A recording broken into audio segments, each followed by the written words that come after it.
Hey and welcome to another episode. My name is John, your host, and today I have a new, experience to share with you guys. Maybe not the most exciting, uplifting, motivational, inspiring message or experience, but I think it's an important one, and I do know that you guys appreciate when I share these moments and truths with you, and just be completely honest. So. In this episode, I wanted to talk about something that happened 3 days ago. So my amazing dog, Nero, passed away. We had to put him to sleep, and I'll go into the details soon. But yeah, so it was a sad thing.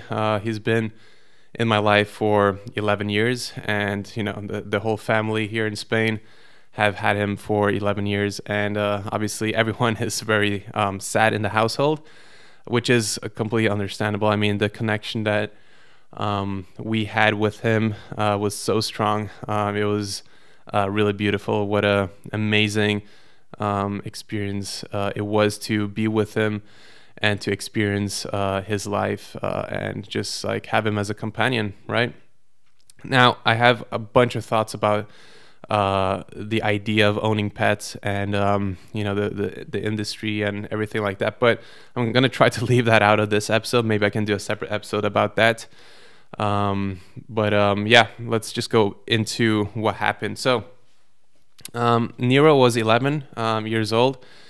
So he was, for German Shepherds, it's between 11 and 13 is the age that they kind of die at, and a lot of times it is because of hip problems, and their bodies are not strong enough because of how they're built to support their own weight, because they're pretty heavy. He's always had a lot of allergic conditions. So like when we got him 11 years ago, he was just like a mess. We had to spend so much money on, or my parents had to spend so much money on medications because he was allergic to a lot of things.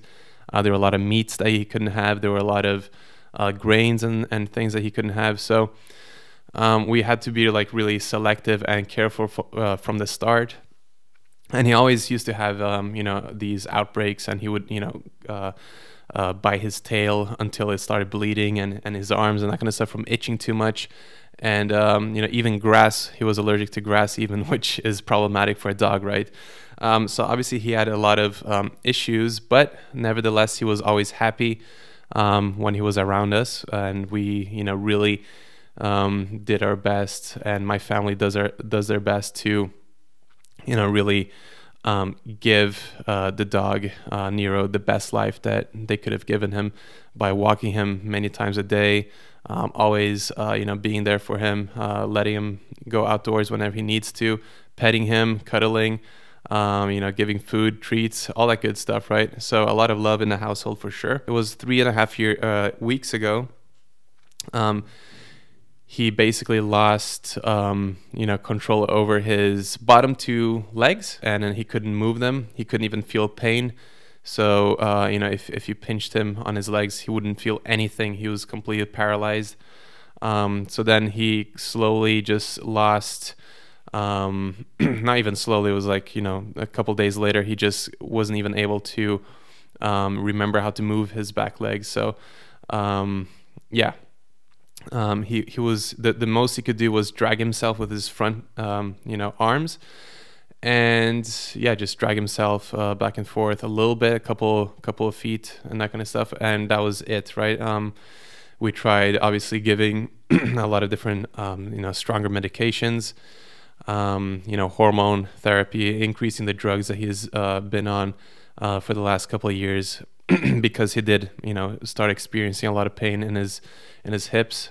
So he has been on medication for a while, but it just got progressively worse, and then it got to the point where he just couldn't move at all, right? So the really hard thing is that, he wasn't old in his mind. He was really playful, really loving, and you can really see that he was really confused about what was going on, because, he he has so much energy, but he couldn't move, and you could see in his eyes that he was really confused, and he didn't want to be alone at all. He didn't want to be in the garden more than a couple minutes by himself, because he couldn't move. He felt helpless, but he felt really happy when we were around him, right? So it's like a difficult decision, right? Because that he's going to be 100% happy if you're next to him and just taking care of him. But the second that you have to leave, or anyone has to leave, and he has to be alone, then you already know that it's going to be dramatically sad for him, right? Because he's going to be scared, frustrated, he's not able to move. And when we realized that that was the case, that when we left him alone for a little bit, he just started barking and complaining, crying. It was just, yeah, it was time to put him down. We did look after him while he couldn't walk, or my parents did, my family and my little brother, for like 3 weeks. So 3 weeks they were carrying him around everywhere, taking really good care of him. Every time he has to go to the bathroom, we got to carry him outside to the garden so that he can do a number one and number two. And yeah, it was a lot of work, but they were willing to do it. But at the end, as the weeks went by, you could just see in his eyes that he knew that something was wrong, and that things weren't the same anymore. The energy started dropping. He didn't seem as excited to be around us anymore. He was still happy and everything, and really appreciated us being with him, but it wasn't the same kind of energy that was there before, which was a strong indication that maybe it's time to let go and put him to sleep. So me and my dad went and to the vet 3 days ago, and the experience was really profound for me because obviously, like, I feel such a strong connection. Like, I love him so much, or loved him so much. And I remember so many times that just in general, so many memories, so much emotion. And obviously, like, on the way to putting him down in the car, I was just petting him all the way and just like really being present with him and trying to internally and just accept the situation and just say goodbye and just come from a positive mindset, rather than just letting pain and suffering and sorrow and sadness take over. I just focused on remembering all the good stuff that we had done together and all the amazing experiences and times and memories, instead of thinking about that act that we were about to do, right? So I just kept it positive, just was on a very grateful state of mind until the very end. So we went in, and the nurse or the vets gave him an injection for like a sedative, a very strong sedative, so that he became really sleepy and drowsy. So we just stayed him for 20 minutes, stayed with him and cuddled him, got a lot of eye contact and really beautiful moments, for sure, just saying goodbye. And after 20 minutes, when the sedative was in full effect, the vet came in and gave the final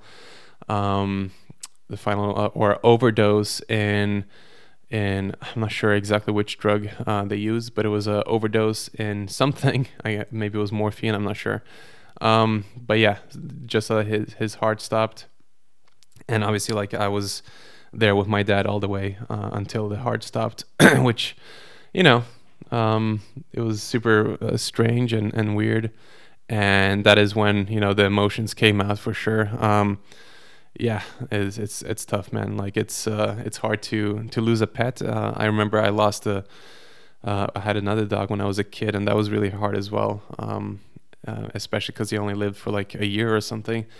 But with Nero, 11 years, it's a long time.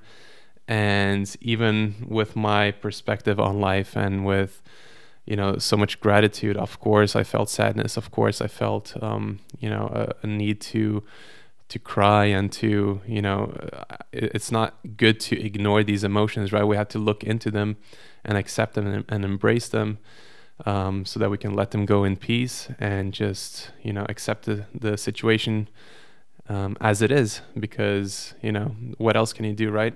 If you get caught up in your own emotions and mind, you're going to make the whole thing a lot worse, and there is no need to overcomplicate things. It's a sad thing. But, after that goodbye and that little moment of emotion and, crying right after it happened, I was okay with it. I accepted reality. I accepted the situation. I'm still feeling really grateful and honored, and think about him still, obviously, every single day. And will always remember him and think about him. But it's just good to be grateful for the life, or the experiences that you have in life, and he provided a lot of them, and I feel so grateful for that. Such an amazing dog. But yeah, I'm not going to have any more pets. I really doubt that. I'm not going to have dogs or cats or hamsters or pigs or horses. I really doubt that I'm going to go ahead and get a pet, because obviously, it's tough to lose a pet, but it's way tougher to make sure that you can give your all, and you can actually give a pet the life that they deserve. It is very possible, but it's a very, it's a hard job. It's a lot of work. This experience has just made me realize how much of an impact pets and animals can have on humans, right? How much we love them, how much we want to take care of them, how much a lot of people look after them like they were their own children. So it's really powerful, the connection that humans and animals have together a lot of the times. And of course, it's not that way a lot of times. A lot of times it's abusive and horrible, right? There's a lot of horrible pet owners and people that do very, cruel acts against animals that, we should definitely discourage. But it's just so cool to see how a human being can love and can care for a animal to that extent, right? It's really cool. And that was one of the philosophical reasons and intuitive reasons for me to give a vegan lifestyle a chance, right? Because I felt so strongly about my own dog, Nero, right? That when you compare them, dogs, to any other animals, it's harder to draw the line. And so that was, one of the, main reasons, intuitive reasons for me to actually consider a vegan lifestyle. So yeah, I guess that's it for this episode. Let me know what you want to see next and what you want to hear next. It's really appreciated if you can leave a rating on iTunes, or if you're watching this on YouTube, you can leave a comment. Let me know what you want to see. Let me know what you thought about this one. Let me know if you've lost a pet. A lot of podcasts coming up very soon, so stay tuned. A lot of controversy, a lot of drama. No, I'm just kidding, guys. We'll see. You never know. On this podcast is completely random. I have no idea what's going to be on here, but that's part of the fun. But anyway, thank you so much for listening and tuning in, and I'll see you guys very soon. Peace out.